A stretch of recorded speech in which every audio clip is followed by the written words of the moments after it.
প্রিয় ছাত্রছাত্রী, আমি সেকেন্ড আলী আর আজ আমি তোমাদের সামনে নিয়ে উপস্থিত হয়েছি গ্র্যাজুয়েশনের ফোর্থ সেমিস্টারের দর্শনের অন্তর্গত সমসাময়িক ভারতীয় দর্শন, যেটা অবশ্যই তোমাদের সিসি 1D এবং জিই 4 এর অন্তর্গত। সেই সাবজেক্ট থেকে অবশ্যই গুরুত্বপূর্ণ তোমাদের নিখুঁত সিলেবাস এবং তার সঙ্গে অবশ্যই তোমাদের সঙ্গে আলোচনা করব গুরুত্বপূর্ণ সাজেশন, যেটা অবশ্যই তোমরা ফোর্থ সেমিস্টার এক্সামের জন্য প্রস্তুত করবে। তোমাদের সামনে যে গুরুত্বপূর্ণ প্রশ্নগুলোকে তুলে ধরবো, সেই প্রশ্নগুলো অবশ্যই মাত্র 10টি। এই 10টি প্রশ্ন প্রস্তুত করলে অবশ্যই তোমরা এখান থেকে যে দুটি 10 নম্বরের প্রশ্ন লিখতে হবে, সেই দুটি 10 নম্বরের প্রশ্ন যেমন কমন পাবে ঠিক তেমনই কমন পাবে 5 নম্বরের 4টি প্রশ্ন, অর্থাৎ 5 নম্বরের 4টি এবং 10 নম্বরের 2টি। এই 6টি প্রশ্ন, এই 10টি প্রশ্ন থেকেই তোমরা কমন পেয়ে যাবে। তো তোমাদের সেই গুরুত্বপূর্ণ প্রশ্নগুলো দিই, তার আগে অবশ্যই দিয়ে দেবো তোমাদের সামনে গুরুত্বপূর্ণ সিলেবাসটা। তার সঙ্গে অবশ্যই বলে রাখবো, যদি তোমরা আমার চ্যানেলে প্রথম হয়ে থাকো তাহলে অবশ্যই চ্যানেলটাকে সাবস্ক্রাইব করে রাখবে এবং তোমার বন্ধু বান্ধবের মাঝে বেশি বেশি করে শেয়ার করবে। তো দেখো, তোমাদের সামনে গুরুত্বপূর্ণ সবার আগে সিলেবাসটাকে তুলে ধরি। তোমাদের সামনে যে সিসি 1D এবং জিই 4 থেকে যে গুরুত্বপূর্ণ সিলেবাসটা রয়েছে, সেই সিলেবাসটা হলো অবশ্যই রবীন্দ্রনাথ ঠাকুর পড়তে হবে স্বামী বিবেকানন্দ পড়তে হবে, শ্রী অরবিন্দ পড়তে হবে, সর্বপল্লী রাধাকৃষ্ণন পড়তে হবে, মোহাম্মদ ইকবাল এবং মোহনদাস করমচাঁদ গান্ধী। সমসাময়িক ভারতীয় দর্শন থেকে এতটুকুই রয়েছে তোমাদের সিলেবাস সিসি 1D এবং জিই 4 এর জন্য। এবার দেখো, তোমাদের সামনে যে গুরুত্বপূর্ণ সাজেশনটা রয়েছে, যে 10টা প্রশ্ন তোমাদের সামনে তুলে ধরে বলেছি, সেই 10টা প্রশ্নের মধ্যে থেকে অবশ্যই তোমরা 6টা প্রশ্ন কমন পাবে। তার প্রথম প্রশ্নটা অবশ্যই দেখতে পাচ্ছ, স্বামী বিবেকানন্দের মতানুযায়ী ব্যবহারিক বেদান্তের ধারণাটি ব্যাখ্যা করো। এর সঙ্গে করে রাখবে অবশ্যই এর সামাজিক প্রভাব লেখো। এই প্রশ্নটা 5 অথবা 10 উভয়ভাবেই কিন্তু তোমাদের পরীক্ষায় আসতে পারে। 2 নম্বর প্রশ্ন করবে, অহিংসা সম্পর্কে গান্ধীজির মত আলোচনা করো। এই প্রশ্নটি 10 নম্বরের গুরুত্বপূর্ণ প্রশ্ন। এরপর 3 নম্বর প্রশ্ন করবে অবশ্যই অখণ্ড যোগ কাকে বলে। প্রশ্ন করে রাখবে শ্রী অরবিন্দের অখণ্ড যোগের প্রকৃতি বিশ্লেষণ করো।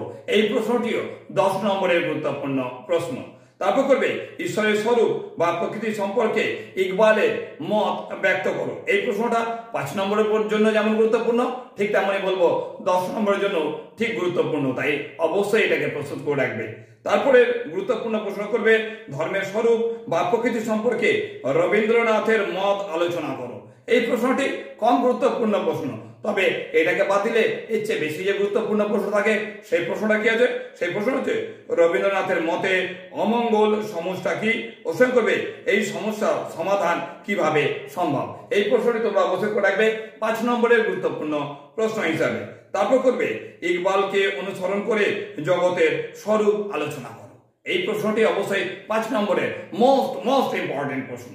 তারপরে পরে প্রশ্ন করে রাখবে ঈশ্বর ও সত্য সম্পর্কে গান্ধীজির মত আলোচনা করো। এই প্রশ্নটি 5 নম্বরের গুরুত্বপূর্ণ প্রশ্ন। তারপর করবে বিবর্তন কাকে বলে। প্রশ্ন করে রাখবে অবশ্যই মানুষের বিবর্তনের স্তরগুলি শ্রী অরবিন্দের ধারণার পরিপ্রেক্ষিতে আলোচনা করো। এই প্রশ্নটি 5 নম্বরেও আসতে পারে, আবার 10 নম্বর হিসেবেও আসতে পারে। তারপর করবে স্বজ্ঞামূলক চেতনার প্রকৃতি শ্রী রাধাকৃষ্ণন কিভাবে ব্যাখ্যা করেছেন। এই প্রশ্নটি তোমাদের অবশ্যই বলবো 5 নম্বরের গুরুত্বপূর্ণ প্রশ্ন হিসেবে অবশ্যই তোমরা করে রাখবে। তারপর করবে ধর্মীয় অভিজ্ঞতা বলতে রাধাকৃষ্ণন কি বুঝিয়েছেন। ওর সঙ্গে করে রাখবে রাধাকৃষ্ণনকে অনুসরণ করে ধর্মীয় অভিজ্ঞতার স্বরূপ ব্যাখ্যা করো। এই প্রশ্নটি যেমন ভাবে 5 নম্বরের জন্য গুরুত্বপূর্ণ, ঠিক তেমনই ভাবে 10 নম্বরের জন্য অবশ্যই গুরুত্বপূর্ণ। এই 10টি মাত্র প্রশ্ন তোমাদের সামনে তুলে ধরলাম। এই 10টি প্রশ্নকে অবশ্যই তোমরা ভালো করে প্রস্তুত করে রাখো। তোমাদের আগত 4র্থ সেমিস্টার পরীক্ষার জন্য এখন থেকে যদি প্রস্তুত করে রাখো, তাহলে পরীক্ষার আগে কোনো রকম চিন্তা করতে হবে না।